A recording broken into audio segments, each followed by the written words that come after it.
کہ آپ سے پہلے ہم نے موسیٰ اور ہارون کے وہ کتاب دی جو متقیوں کے لیے تھی، اور متقیوں کی جو کیا علامات ہیں، اور پھر اس کے بعد یہ کتاب، یہ نصیحت، یہ جو قرآن ہے، یہ بھی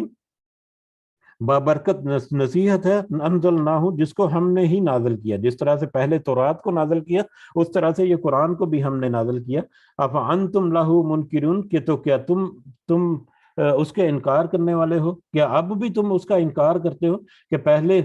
موسیٰ علیہ السلام کے اوپر جو تورات نازل تھی، مشرکین مکہ جو ہیں وہ اگرچہ ڈائریکٹلی وہ تورات کے بارے میں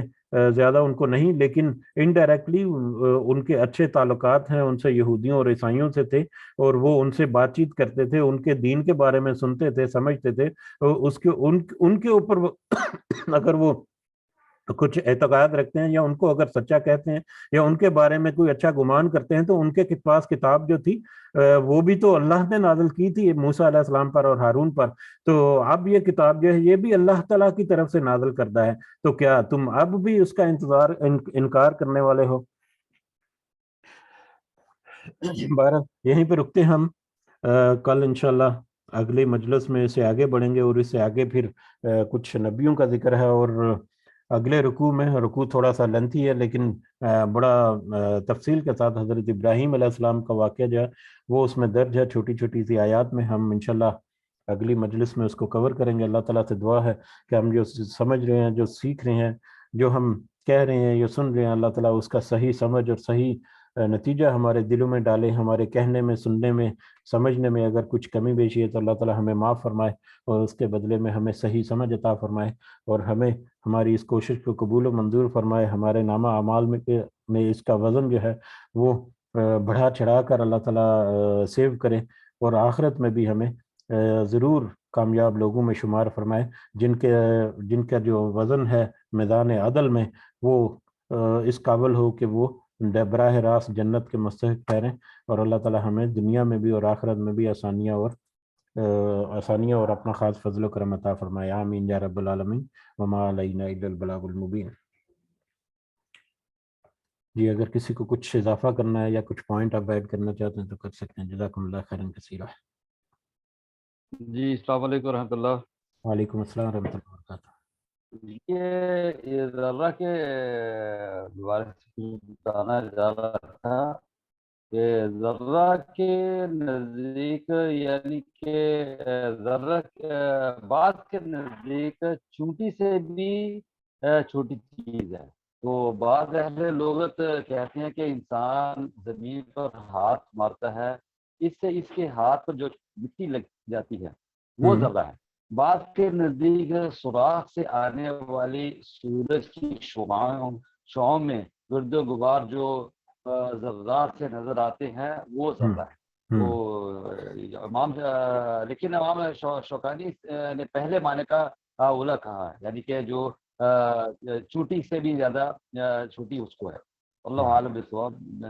مجھے یہ تفسیر میں ملا تھا تو میں نے واضح کر دیا آپ کو۔ جی آپ ٹھیک ہے بالکل آپ کا، لیکن یہ ہے کہ اس کی یہ ڈیفینیشن بھی کی جاتی ہے، ذرہ جو ہے وہ انتہائی چھوٹی چیز، انتہائی چھوٹی چیز جو ہے یقیناً وہی ہے جس سے چھوٹی چیز، اب ہوا میں اڑنے والی گرد و غبار ایک عام انسان کے لیے تو اس سے چھوٹی چیز نہیں ہوگی، لیکن وہ چیز ہے جو نظر آ رہی ہے اسے، لیکن وہ ہوا میں اب گرد و غبار جب اڑتی ہے تو وہ اس کے چھوٹے ذرے کتنے چھوٹے ہوں گے وہ تو مطلب ہم اس کا اندازہ بھی نہیں کر سکتے۔ بہرحال ہمیں مطلب سے غرض ہے کہ مطلب جو ہے وہ ہمارے سمجھ میں آنا چاہیے کہ انتہائی ہلکی اور انتہائی خفیف اور انتہائی چھوٹے سے چھوٹا عمل یا چھوٹی سے چھوٹی چیز جو بھی ہے وہ بھی لا کر اس میزان عدل میں رکھ دی جائے گی۔ جزاک اللہ خیرا کثیرا۔